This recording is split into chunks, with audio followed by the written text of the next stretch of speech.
te 24 ore su 24. 89 24 24, sono Piero, in cosa posso esserle utile? Sì, buonasera Piero, sono Rodolfo. Buonasera Rodolfo. Ecco, mi chiamavo perché stasera è l'anniversario del fidanzamento con... Tanti auguri. Grazie, come amorosa. E niente, volevo portarla a mangiare qualcosa, insomma, stasera per festeggiare. Benissimo, ha preferenze per il menù?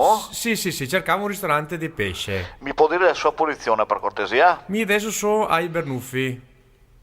Ai Bernuffi. Sì, beh, sei vicino Sovizio.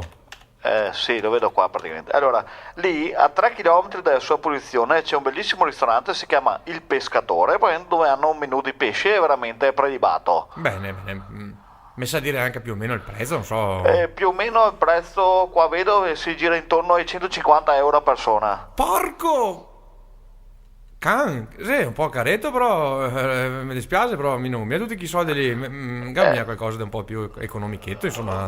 Beh sì, praticamente, vedendo lì dalla sua posizione, vedo che a 8 km c'è il ristorante al Gambero praticamente. Oh là, e questo... Ha un ottimo menù di pesci e un prezzo un po' più contenuto.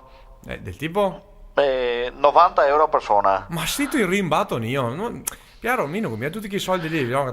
Tiri fuori qualcosetta da un po' più. Scusi signor Dolfo, ma se vuoi mangiare pesce, c'è questo Ma no, dai, però cerca meglio, che non sia sconto qualche parte. Allora. Dimmi qualche ristorante un po' più... Bene, più allora... buona. Sì. Allora vedo qua un attimo... A 30 km dalla sua posizione c'è il ristorante da Ruspio, ok? Che propone un menù abbastanza variegato con marsoni, carpe e pessegati. Oh, questo mi piace Piero, puttana ladra. Questo costerà anche pochetto, no? Questo viene intorno alle 20 euro a persona, vedo qua sul...